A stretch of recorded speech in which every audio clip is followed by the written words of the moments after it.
des affaires émanant des députés. Reprise du débat sur la motion M106 au nom de M. Serré concernant les aînés.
Resuming debate. Resuming debate. Reprise du débat, le député de North Island Powell River à l'ordre. Merci, Monsieur le Président. Je suis ravi aujourd'hui de prendre la parole sur la motion du député de Nickel Belt.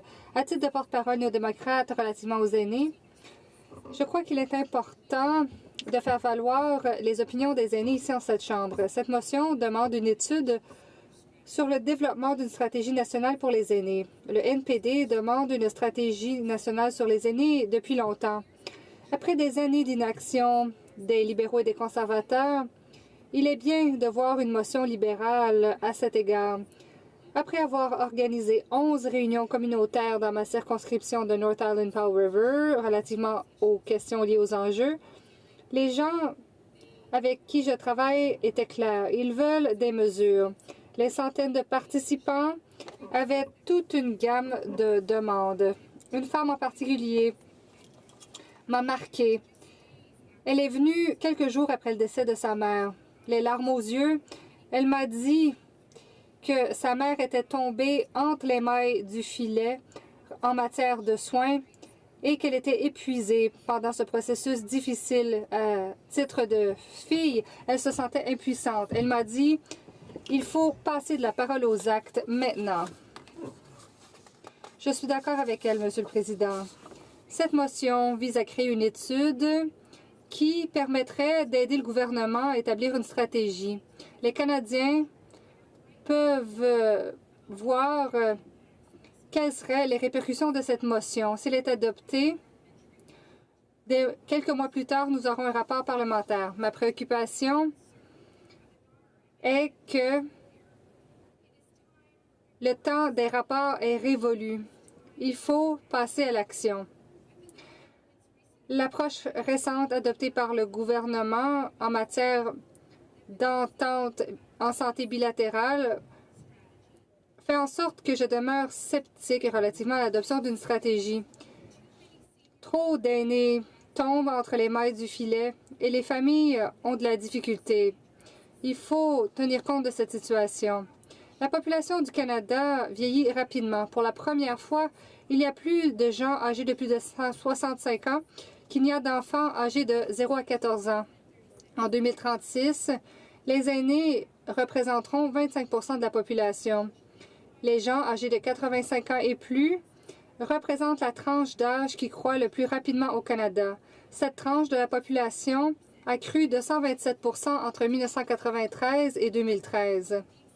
L'accélération du rythme du vieillissement de la population a des répercussions profondes pour tout ce qui touche le gouvernement, les budgets, les pensions, les soins de santé, le marché de l'emploi et les services sociaux.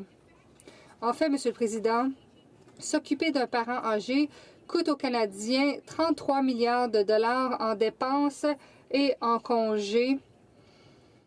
Et ce chiffre va augmenter de plus de 20 au cours de la prochaine décennie, selon un rapport publié la semaine dernière par les économistes de CIBC. On ne peut pas faire fi de cette étude. Des mesures doivent être prises immédiatement. Le ministre des Familles, des Enfants et du Développement social croit que le gouvernement a un bon bilan. Nous l'avons entendu parler du bon travail du gouvernement par rapport aux aînés. Il refuse de reconnaître le rôle important des aidants naturels et les répercussions économiques sur le pays. Il faut d'abord admettre qu'il y a un problème. Les libéraux dorment au gaz. J'ai vu les difficultés financières que ces soins ont sur les gens de ma circonscription. À une réunion que j'ai tenue sur le crédit d'impôt pour les personnes handicapées, un homme est venu me parler de ces défis. Il s'agit d'une histoire importante, Monsieur le Président, et je suis certaine qu'elle n'est pas unique. On voit la réalité à laquelle les aînés sont confrontés. Il m'a dit qu'il avait une bonne pension, mais sa femme souffre de démence et il s'occupe d'elle. Il ne peut pas se permettre de lui payer une place dans un centre parce qu'il n'y a plus de place et même les places subventionnées coûtent 6 000 $ par mois. Les gens, ou plutôt, il n'y avait plus de chambres subventionnées et les places les moins chères coûtent 6 000 $ par mois. Qui peut se permettre cela? Il m'a demandé qu'est-ce qu'on va faire si moi aussi je tombe malade. La réponse, on va simplement faire des recherches.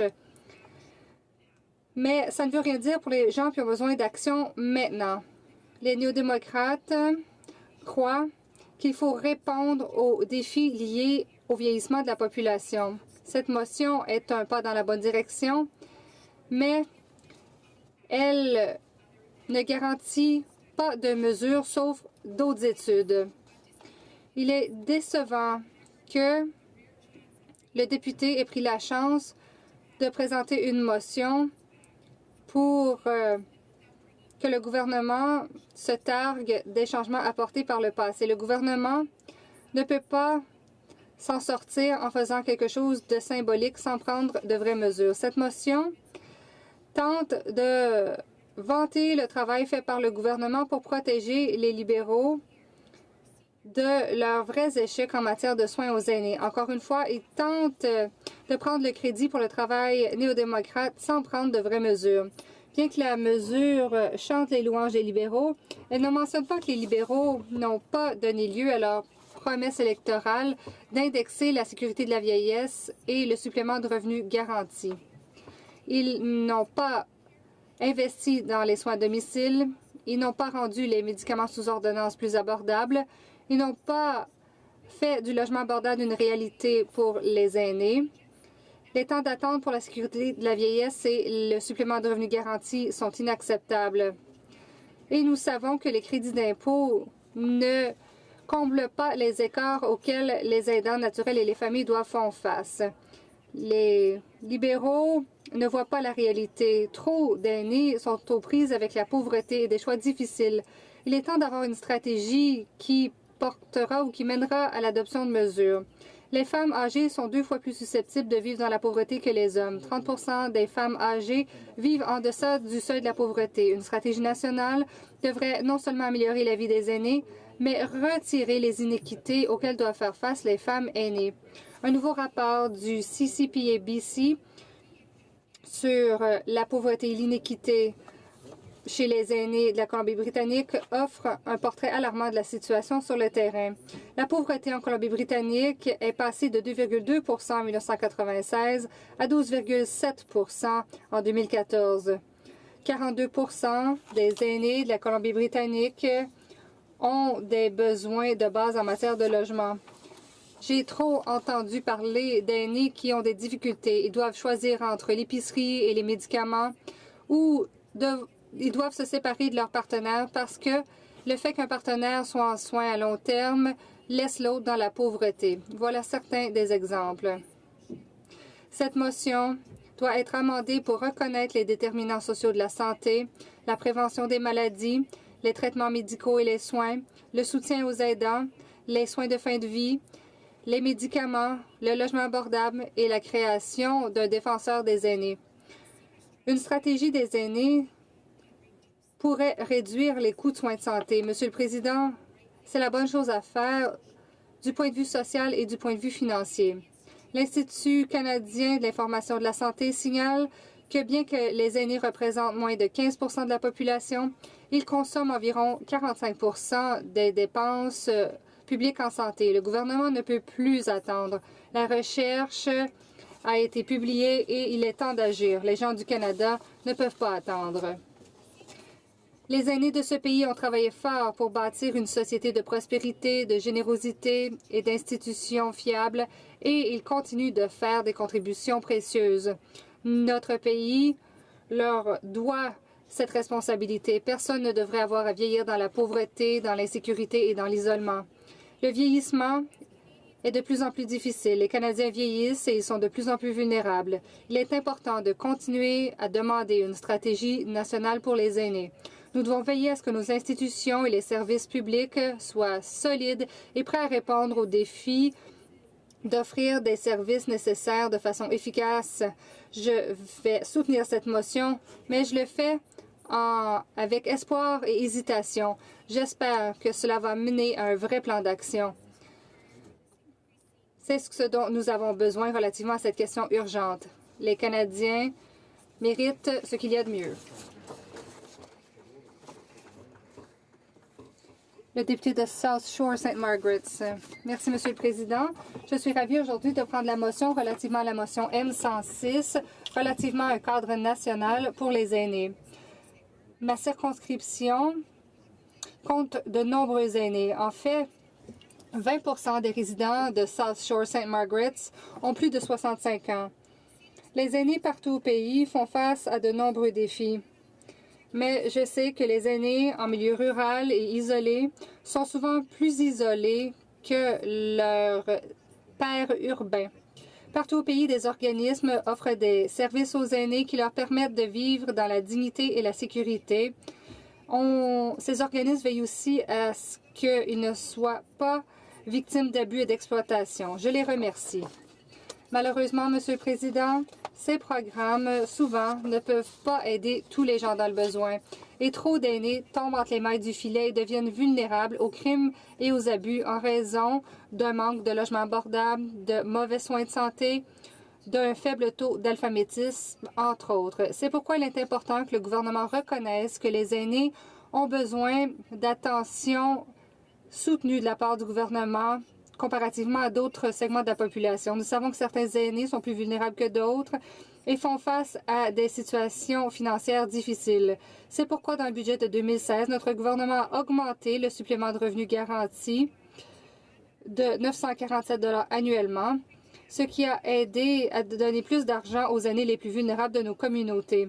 Nous avons aussi annulé l'augmentation de l'âge d'admissibilité à la sécurité de la vieillesse et au supplément de revenu garanti. Nous avons donc pris cette mesure, ce qui va donner des milliers de dollars aux aînés. Cette décision budgétaire, Monsieur le Président, démontre clairement que nous comprenons le rôle que les aînés canadiens ont joué dans la construction de notre pays. Ils méritent donc de vivre dans des communautés sécuritaires et prospères. Ils ont droit à la meilleure qualité de vie possible. Pendant la campagne électorale,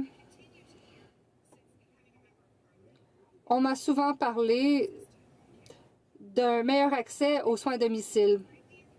La vie des aînés pourrait être améliorée s'ils pouvaient simplement rester chez eux plus longtemps, tout en recevant les soins et l'aide dont ils ont besoin, plutôt que de déménager dans des centres de soins à long terme ou pire, rester à l'hôpital jusqu'à ce qu'une place devienne disponible.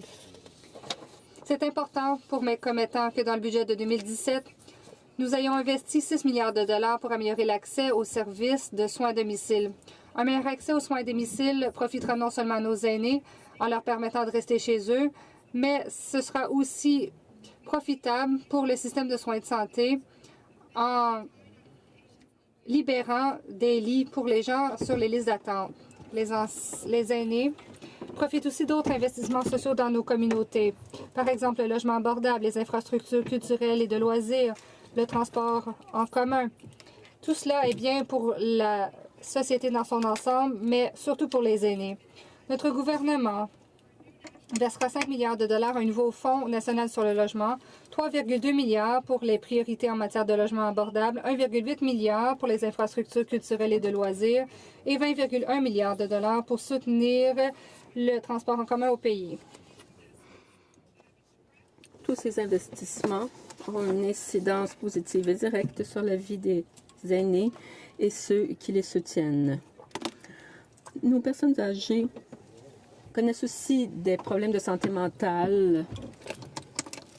Dans ma circonscription, le réseau Mosaïque est un réseau de santé communautaire visant à créer des partenariats chez ceux qui dispensent des soins aux aînés qui sont touchés par des problèmes de comportement.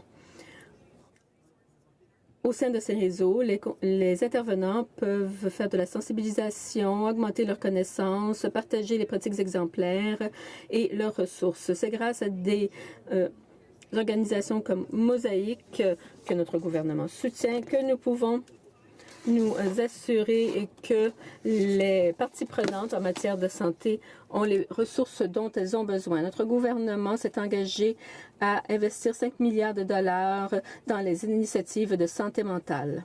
Mais la qualité de vie des aînés, c'est plus que des investissements dans les soins de santé, le logement et les programmes sociaux. Souvent, il suffit de s'assurer que les personnes âgées restent actives physiquement et dans leur collectivité et cercle social. Les groupes communautaires dans ma circonscription ont trouvé des façons novatrices d'aider les aînés à rester actifs.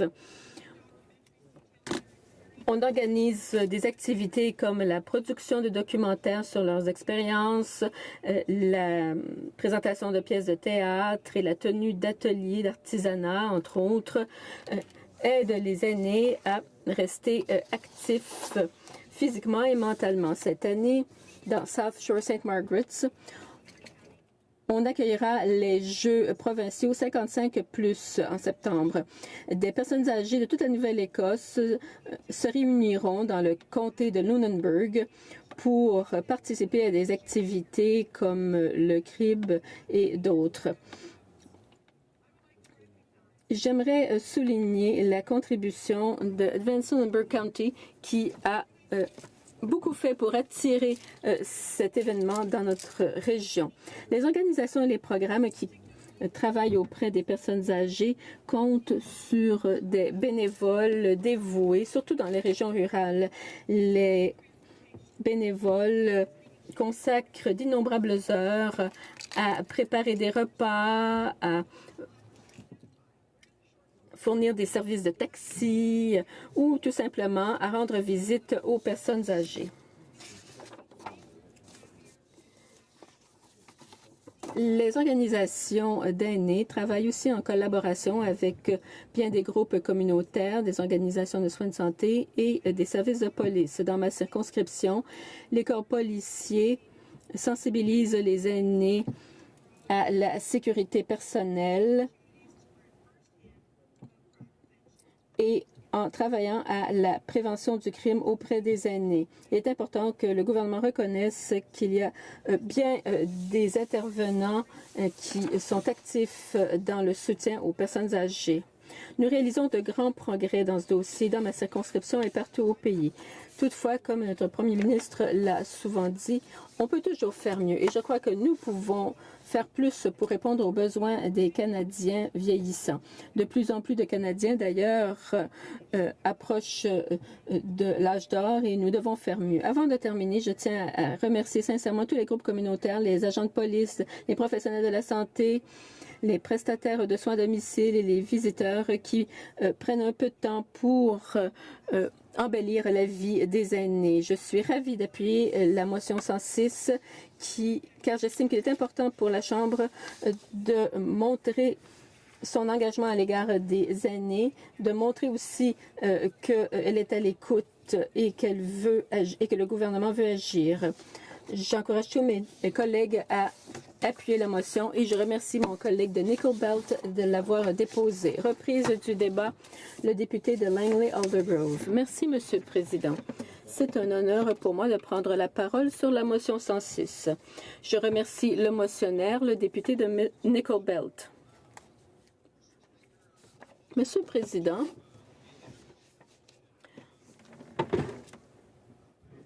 avant la fin de mes remarques, je voudrais présenter une motion. Alors, j'aimerais que vous m'indiquiez, que vous me fassiez signe 1 minute avant la fin de mon temps de parole. J'ai rencontré ma femme à l'université ensemble. Nous allions dans les centres pour personnes âgées où nous faisions un peu de musique pour les divertir. Bon, c'était peut-être pas des grands concerts, mais c'était une façon pour nous de remercier les aînés de notre collectivité et d'interagir avec elles. Le dimanche, après être allé à l'église, nous allions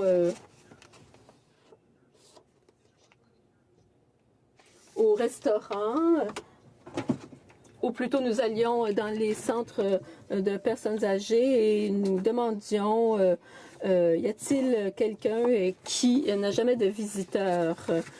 Et c'est ce que nous faisions. Nous allions voir les aînés qui étaient seuls. Et nous avons continué ce travail, ma femme et moi, quand nous sommes installés à Ottawa, avons adopté Frida comme grand-mère. Malheureusement, elle a décédé récemment, mais ça m'apparaît important d'honorer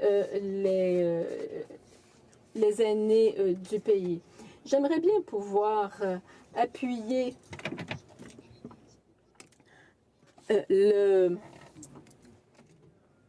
projet de loi, ou plutôt la motion 6, mais malheureusement, elle comporte une partie que je ne peux appuyer. Ou plutôt, elle omet une suggestion importante, à savoir la nomination d'un ministre aux aînés. Avant les dernières élections, les partis politiques ont rencontré les Canadiens, ont consulté les Canadiens, et notre Parti conservateur, faisant fond sur ses efforts des dernières législatures, a proposé la création d'un poste de ministre aux aînés. La population vieillit. À l'heure actuelle, il y a un Canadien pour 6, ou plutôt un Canadien sur 6 est une personne âgée et dans 12 ans, ce sera une personne sur 4. Notre gouvernement doit donc faire plus, mais il n'y a pas de ministère des aînés. Et les intervenants du milieu le réclament depuis longtemps. Ils réclament aussi une stratégie nationale pour les aînés. Notre chef par intérim m'a demandé d'être le porte-parole aux affaires des aînés et j'en ai été ravie parce que je suis moi-même une personne âgée. Je sais que les aînés doivent relever des défis particuliers Et il faut aider les aînés, travailler avec eux et leur donner les soins dont ils ont besoin. J'ai donc été choquée d'apprendre que le gouvernement refusait de créer un poste de ministre aux aînés. Nous avons soulevé la question à maintes reprises, à la période de questions, en partenariat avec le NPD. Nous avons aussi un caucus des aînés où nous accueillons des conférenciers qui réclament une stratégie nationale pour les aînés et un ministère des aînés. Le temps presse, mais pendant ce temps, le gouvernement reste inactif. Entre-temps, la motion 106 est déposée qui demande que l'on envisage la création d'une stratégie nationale pour les aînés. Je siège au comité qui serait saisi de cette question. Et justement, au comité, certains d'entre nous demandons que on se penche sur une éventuelle stratégie pour les aînés. Quand la motion 106 a été déposée, j'ai proposé au comité que l'on fasse une étude préalable de cette question, ce qui a été refusé. On voulait attendre que la motion soit adoptée. Manifestement, cette motion est motivée par la petite politique. Bon, tout d'abord, la motion appelle le gouvernement à reconnaître que la population vieillit. Bon, nous sommes tous d'accord avec cette affirmation. Statistique Canada nous le dit depuis 10 ans et nous encourage à nous préparer au vieillissement de la population. L'alinéa B dit que le gouvernement devrait souligner les importants efforts qu'il a déployés pour améliorer la qualité de vie des aînés en augmentant la sécurité de la vieillesse, ou plutôt le supplément de revenu garanti, etc. Cela prouve que ce document est politique et que le cabinet du premier ministre a exercé son influence. Dans un moment, je vais présenter une motion d'amendement de la motion et qui supprimera les parties partisanes du texte. Et j'espère que le motionnaire acceptera ma suggestion. Ensuite, on demande que le comité des ressources humaines étudie divers enjeux, dont l'élaboration d'une stratégie nationale pour les aînés, sans donner de calendrier. À l'alinéa D, on demande que soit élargi le mandat du Conseil national des aînés afin qu'il puisse effectuer des examens et des analyses de son propre chef. Le Conseil national des aînés a été créé par le gouvernement conservateur précédent en 2007. Il est chargé de représenter les personnes âgées. Le ministre des aînés,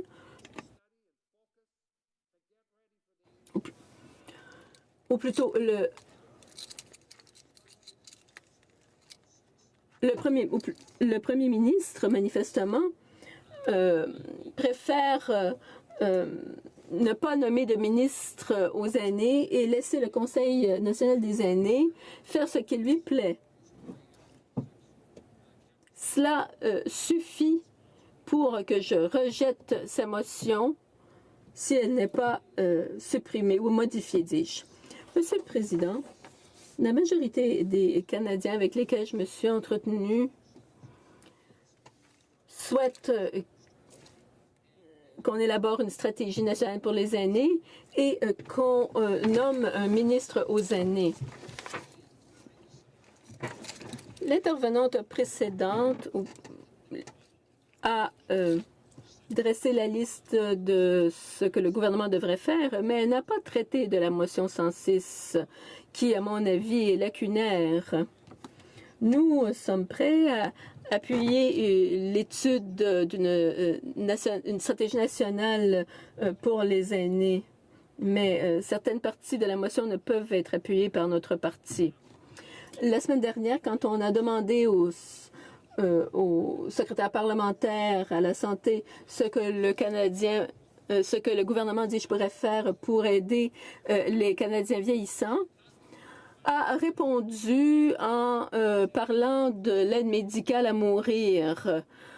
Nous estimons que les aînés ont besoin de soins palliatifs, pas d'aide au suicide. Donc, Monsieur le Président, cette motion étant trop politique, à mon avis, j'ai une suggestion à faire.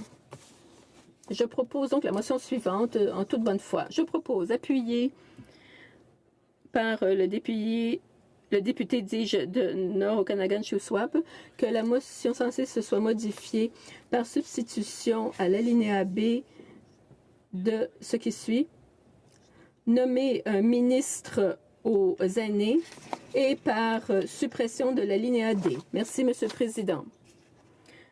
J'ai le devoir d'informer le député que, conformément au paragraphe 93.3 du règlement, aucun amendement à une motion émanant d'un député ne peut être reçu à moins que le motionnaire ne soit d'accord. Je demande donc au député de Nickel Belt s'il est d'accord avec la présentation de cet amendement.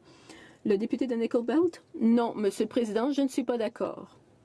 Conformément au paragraphe 93.3 du règlement, l'amendement ne peut être présenté. Reprise du débat.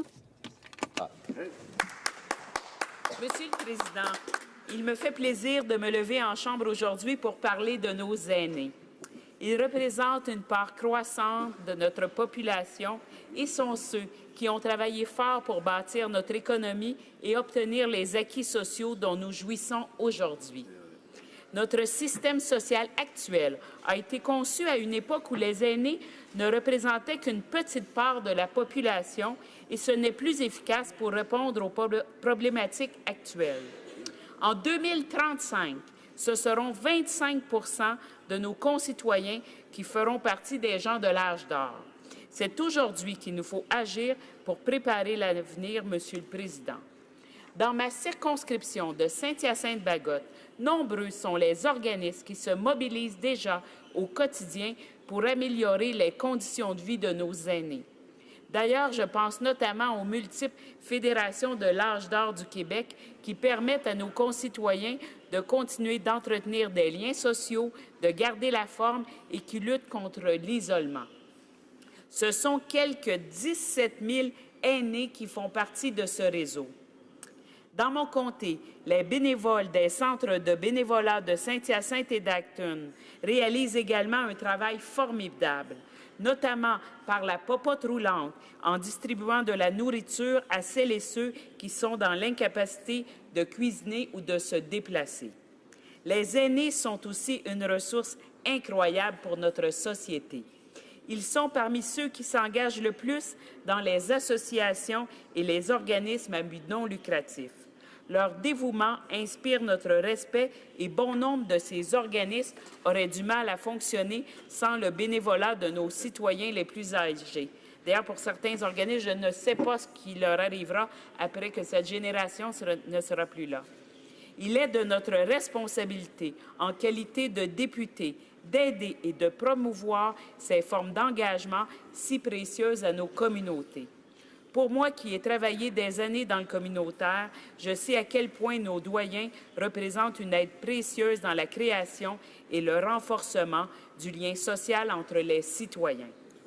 En effet, selon l'Institut de la statistique du Québec, les bénévoles de 65 ans et plus consacrent 190 heures par an au bénévolat. 190 heures. Des programmes existent pour aider nos aînés à s'engager pour notre communauté.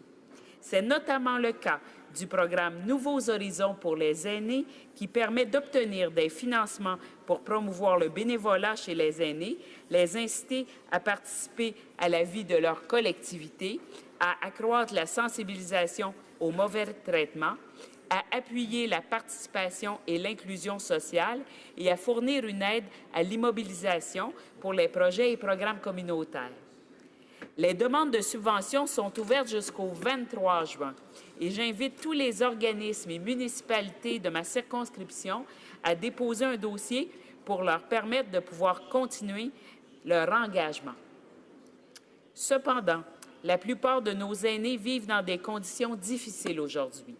En tant que député il est aussi de notre devoir de faire de notre mieux pour les aider à faire face à toutes les difficultés qu'ils peuvent rencontrer. C'est pour cette raison que j'ai notamment organisé au mois de mars une journée d'information concernant les crédits d'impôt auxquels nos concitoyens les plus âgés ainsi que ceux qui ont des limitations peuvent bénéficier. Ce sont plus de 200 personnes qui se sont rassemblées à Saint-Hyacinthe. Ils étaient 300 l'an dernier, preuve du besoin d'information que peuvent ressentir nos concitoyens. En effet, nombre d'entre eux passent à côté de nombreux crédits d'impôt et de subventions dont ils pourraient bénéficier, faute d'informations suffisantes. C'est aussi dans l'idée de pallier à ce déficit d'information de la part du gouvernement fédéral que j'ai conçu un guide des aînés recensant tous les avantages et toutes les aides. Ce guide va être distribué dans l'ensemble des boîtes aux lettres des aînés de la circonscription de Saint-Hyacinthe-Bagotte. S'il me fait plaisir de pouvoir venir en aide à nos aînés, j'aimerais rappeler, Monsieur le Président, que ce travail est celui du gouvernement. Comment font celles et ceux qui, vivant dans des circonscriptions où les députés ne proposent pas tous ces services? Combien de nos concitoyens vivent dans des conditions difficiles, passent à côté de tous ces crédits d'impôt et à ces subventions par manque d'information? Tout le monde ne peut s'offrir un comptable pour faire ses impôts à sa place. Et encore une fois, ce sont les plus précaires qui sont les premières victimes. Mais les carences de la politique de ce gouvernement vis-à-vis des plus âgés ne s'arrêtent pas là. Ce sont 75 à 80 de nos aînés qui déclarent souffrir d'un ou de plusieurs problèmes de santé chroniques. Depuis bien longtemps, les néo-démocrates demandent un système national d'assurance médicaments qui permettrait au gouvernement fédéral d'économiser des milliards de dollars par an et qui rendrait les médicaments bien plus accessibles aux populations les plus précaires. Et qu'en est-il du supplément de revenu garanti? Combien de personnes ne peuvent en bénéficier chaque année car l'inscription n'est pas automatique? Il s'agit pourtant ici d'une mesure simple à prendre et qu'il faudrait la prendre dès maintenant. Ce gouvernement a également supprimé, dès la composition de son premier cabinet, le portefeuille ministériel dédié aux aînés. La responsabilité d'établir les politiques destinées aux personnes âgées est désormais répartie entre plusieurs ministères, ce qui n'aide pas à l'élaboration de la stratégie nationale dont nous avons cruellement besoin. Pourtant, les solutions sont là, Monsieur le Président. Les néo-démocrates avaient présenté une motion en octobre dernier concernant l'élaboration d'une stratégie nationale pour les aînés. Je tiens à cet effet à saluer le travail remarquable de ma collègue de London, Fanshawe, qui a travaillé avec les personnes concernées pour dessiner une stratégie nationale axée sur les soins de santé, le logement abordable, la sécurité du revenu et la qualité de vie, ainsi que pour promouvoir la création d'un poste de défenseur des aînés qui aurait pour but de veiller à ce que les choses se concrétisent. Nous perdons du temps et de l'argent à attendre encore une fois que ce gouvernement agisse. La motion de mon collègue de l'autre côté de la Chambre propose enfin cette élaboration d'une stratégie nationale pour les aînés. Mais j'ai bien peur que le gouvernement ne se contente encore une fois de faire un exercice de relations publiques et ne prenne pas suffisamment au sérieux cette motion pour construire une véritable politique qui change concrètement le quotidien de nos aînés. Je ne souhaite pas ici faire un procès d'intention au gouvernement. Je me contente de regarder son bilan en la matière depuis son arrivée au pouvoir. Les citoyens ont encore dû accuser un recul des promesses libérales. Les politiques prises par le gouvernement ne sont pas à la hauteur des besoins et des attentes. Les libéraux choisissent en effet de mettre en lumière les modifications qu'ils ont récemment apportées à la sécurité de la vieillesse et sur le fait qu'ils ont augmenté le supplément de revenu garanti pour les aînés vivant seuls. Or, Monsieur le Président, il ne s'agit là que de petites mesures, des pansements et non pas de réelles politiques efficaces et qui s'inscriront dans une stratégie nationale axée sur les soins et la qualité de vie des aînés. Nous ne voulons pas des écrans de fumée lancés par le gouvernement. Il est temps d'avoir une vraie stratégie qui s'inscrira dans la durée et qui aura pour objectif de répondre aux besoins de nos aînés. C'est ce que les néo-démocrates avaient proposé à l'automne et la motion proposée par mon collègue libéral n'est, à mon avis, pas assez précise. Je demande des engagements clairs de la part des libéraux sur ce qu'ils comptent faire et comment ils comptent mettre en place cette stratégie nationale. J'aimerais également, Monsieur le Président, soulever un autre problème passé sous silence par la motion présentée. La précarité des aînés est également une précarité des femmes. En effet, les femmes âgées ont 2 fois plus de risques que les hommes du même âge de se retrouver à vivre dans la pauvreté.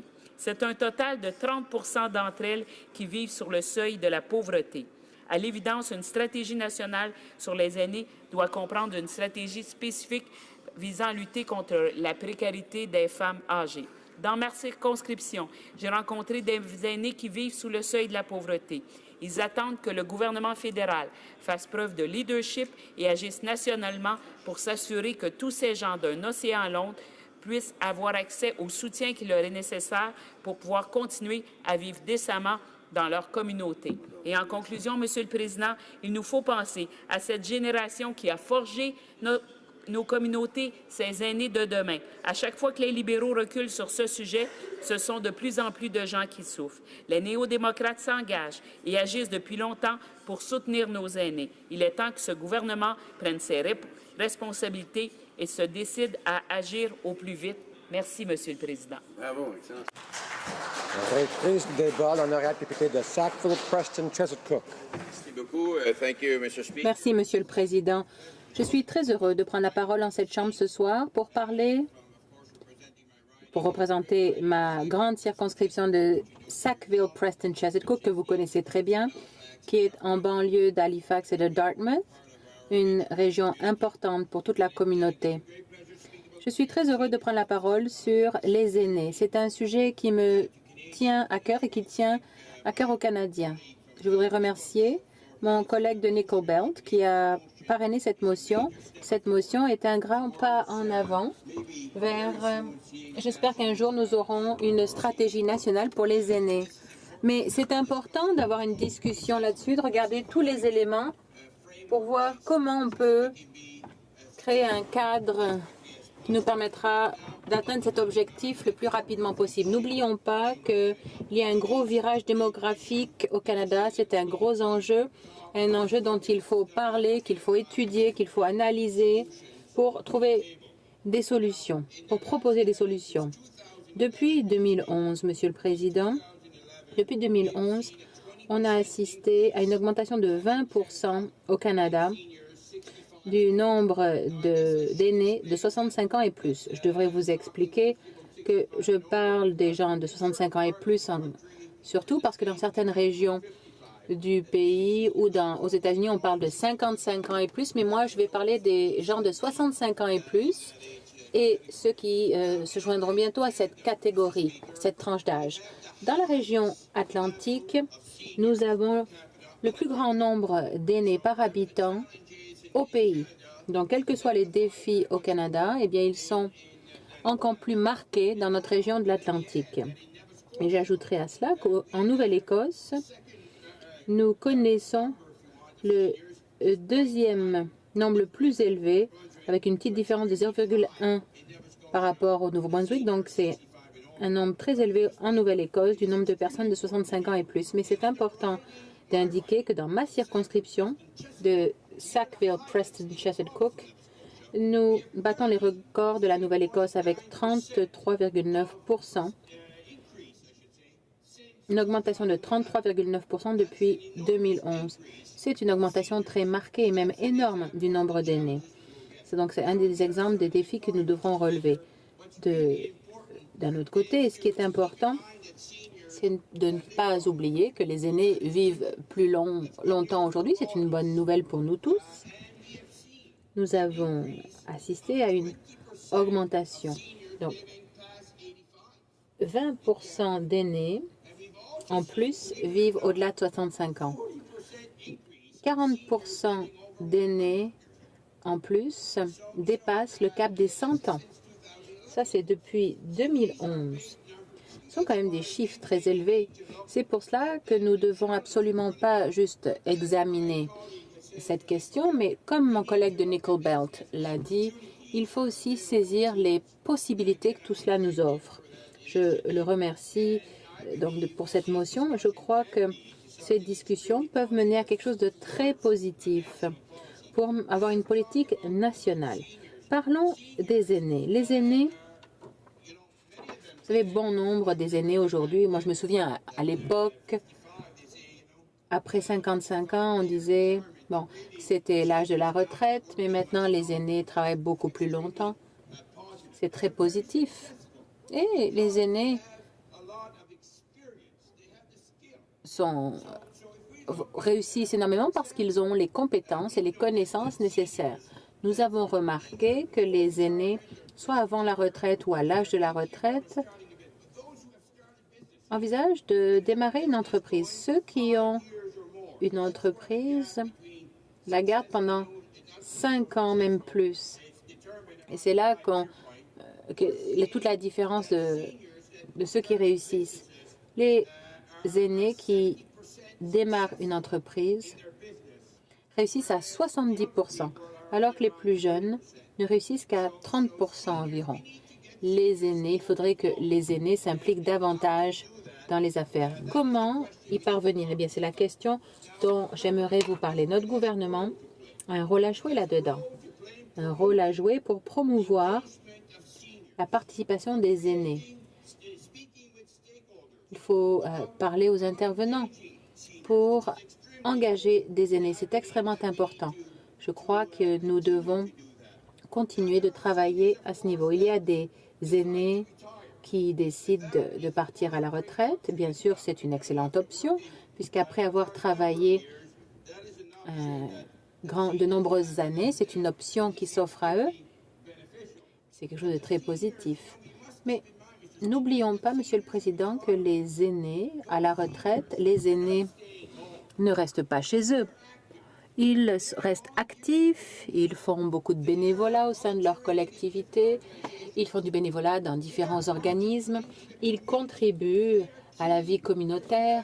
Ce sont des membres clés de la communauté qu'ils appuient, pour laquelle ils travaillent fort.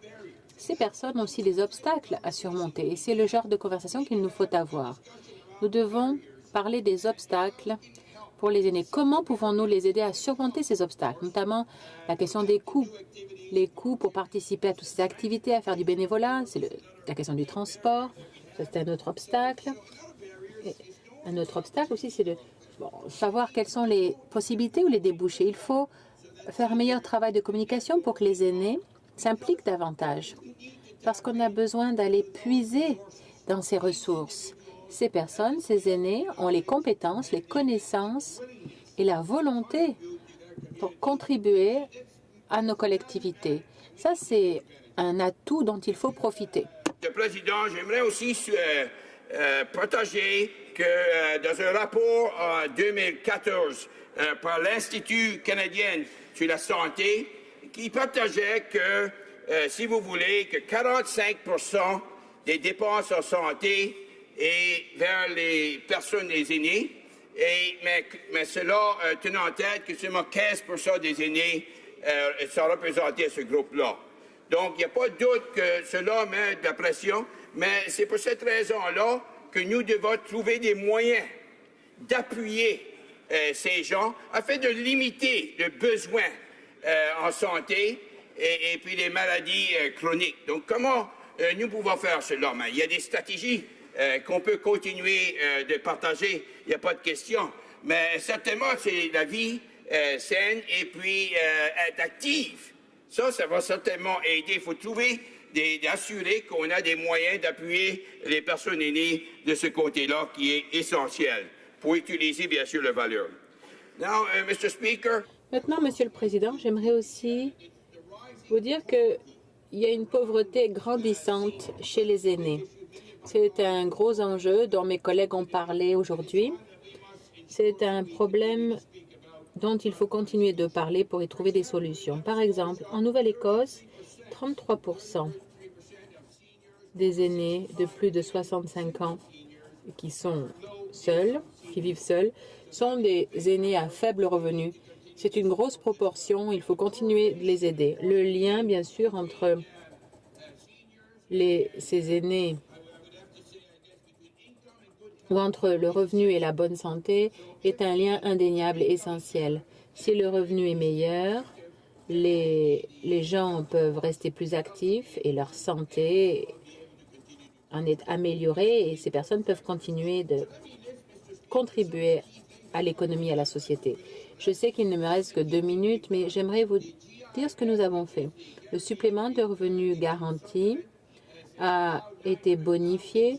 Grâce à cela, 900 000 aînés sont sortis de la pauvreté. C'est très important. La sécurité de la vieillesse reste à 65 ans pour l'âge d'admissibilité. Donc, c'est 17 000 $ de plus pour les Canadiens qui rentrent dans cette catégorie. 5 milliards ont été investis sur 11 ans. Il y a aussi l'accord en matière de santé. Les soins de compassion sont passés à 26 semaines. En conclusion, il est important de souligner le fait que depuis notre élection, nous avons mis en place plusieurs stratégies pour aider les aînés. C'est une conversation qui est essentielle.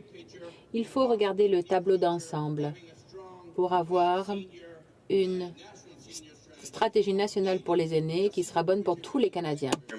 Merci, Monsieur le Président.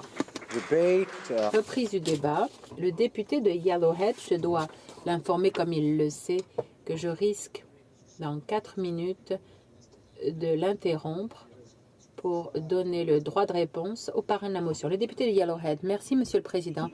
Je vais lire une bonne partie de mon texte. Je prends la parole aujourd'hui pour prendre la parole sur la motion du député de Nickel Belt. La M106 est une motion importante parce que les aînés représentent un plus grand groupe démographique au Canada. Depuis le recensement de 2016, on voit que c'est un groupe qui se développe. Les plus de 65 ans représentent 16,9% de la population canadienne. La portion de la population en âge de travailler, donc ceux qui ont entre 15 et 64 ans, est en déclin, passé de 68,5 à 66,5%. Les aînés sont donc la tranche démographique la plus importante et celle qui se développe le plus. Il faut donc prendre des mesures pour faire face aux effets correspondants du vieillissement de la population. Cette motion est donc très importante. Toutefois, la M106 manque de sérieux quand il s'agit de répondre aux besoins des aînés canadiens. Elle n'inclut pas des mesures nécessaires pour résoudre certains problèmes. J'ai présenté plusieurs pétitions au fil des ans demandant une stratégie nationale pour les aînés et les soins palliatifs. Une stratégie nationale nous permettrait de créer une stratégie nationale pour la maladie d'Alzheimer et autres démences, des soins palliatifs, des soins à domicile de qualité. Ça nous permettrait donc de couvrir tout cela. Une telle stratégie est abordée à la section E de la motion M106. Toutefois, la motion ne parle pas du manque de représentation des aînés au sein du cabinet libéral. Notre parti conservateur pense que les aînés sont importants et que donc, ils méritent leur propre ministère ou portefeuille. Nous avons un ministre des Enfants et de la Famille, un ministre de la Jeunesse. Donc, où est le ministre des aînés ou pour les aînés? Il est clair que les Canadiens reconnaissent l'importance d'une telle nomination, mais est-ce que le gouvernement le reconnaît? Le vieillissement de la population canadienne va refaçonner l'économie, va mettre un frein à la croissance et forcer le gouvernement à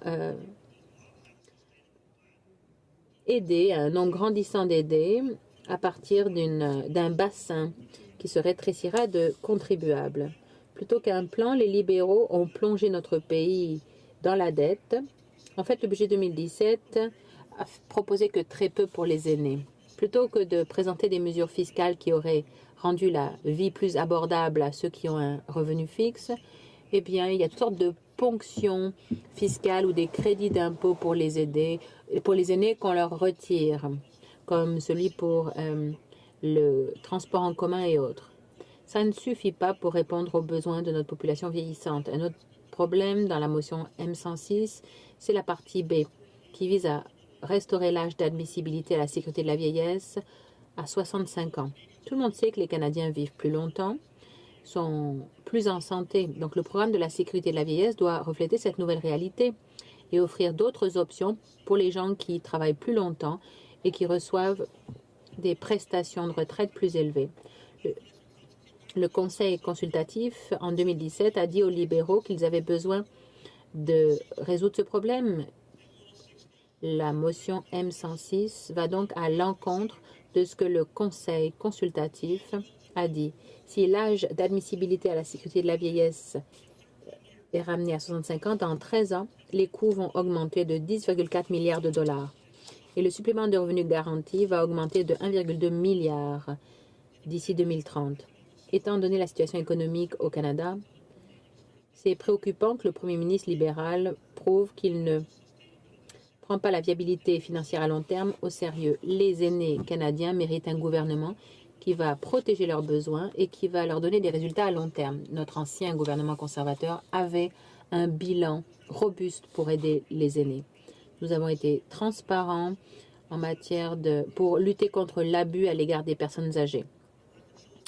Notre bilan montre que les conservateurs ont bonifié le supplément de revenus garanti comme jamais en 25 ans.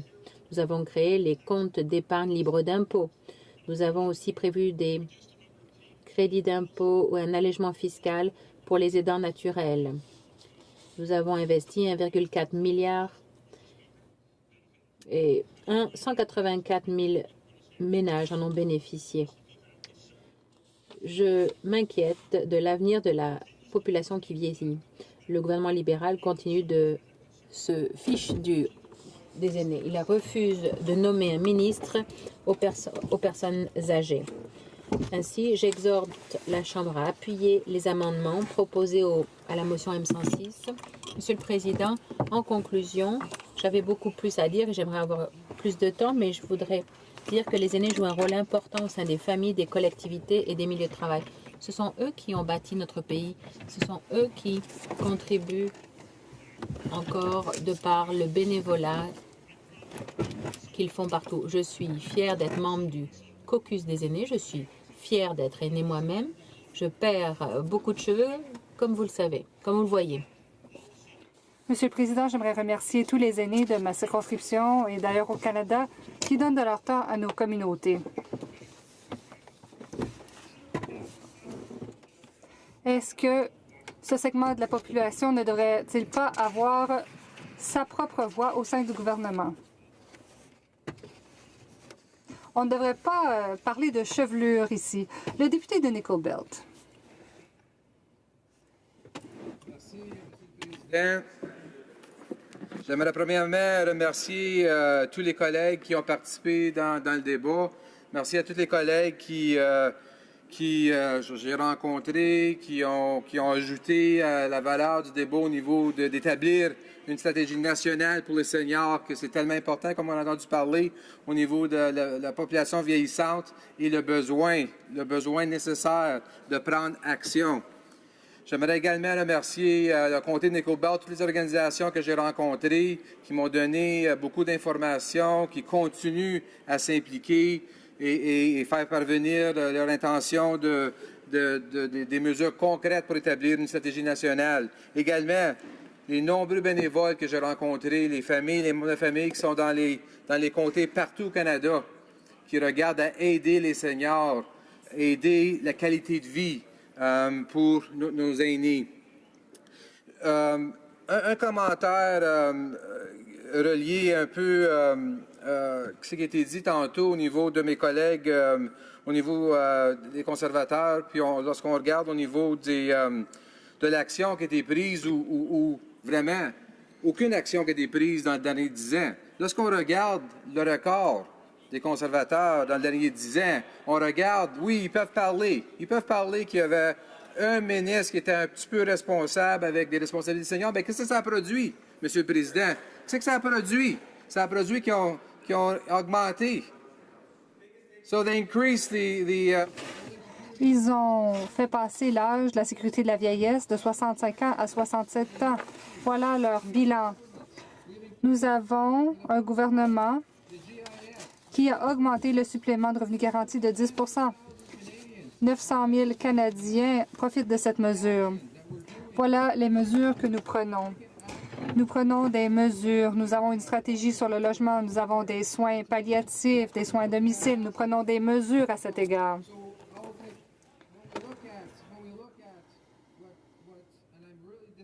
Je suis vraiment déçu que les députés conservateurs refusent de soutenir cette motion.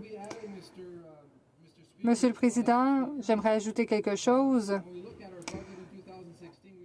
Dans notre budget de 2016, nous en avons fait plus en un budget que le gouvernement précédent en 10 ans. Je suis ravie d'avoir présenté cette motion pour les aînés. J'aimerais parler d'une statistique. L'Association médicale canadienne a un programme qui sera mis en place et qui touchera 55 000 personnes. 55 000 personnes ont demandé la mise en place de cette stratégie. Depuis 2 jours, j'ai envoyé 1200 courriels. Ou plutôt, j'ai reçu 1200 courriels de Canadiens qui me demandent comment on peut mettre en place une stratégie pour les aînés. Il faut donc mettre en place une stratégie pour les aînés et la Chambre des communes, ici, aura l'occasion de voter dans quelques temps relativement à une stratégie nationale pour les aînés. Je demande à tous les députés de se pencher sur les besoins des aînés et à voter pour la mise en place d'une stratégie qui permettra de répondre aux besoins des aînés. Je dois regarder au niveau de le dernier point, au niveau de le Conseil pour les aînés. C'est un outil important qui est dans mon projet de motion pour regarder au niveau d'avoir la collaboration, avoir le dialogue qui vont continuer avec la stratégie des seniors. Alors, je remercie tous les collègues ici d'avoir supporté le bill. On va regarder au débat et suivre au prochain pour établir une stratégie nationale pour les aînés. Merci beaucoup, Madame la Présidente.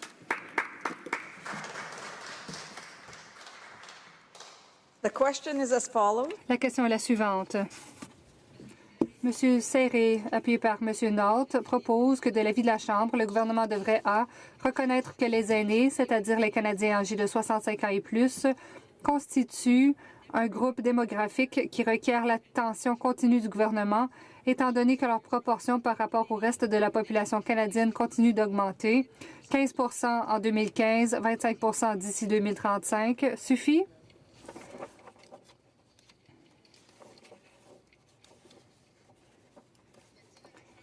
Cette motion? On division? Avec dissidence.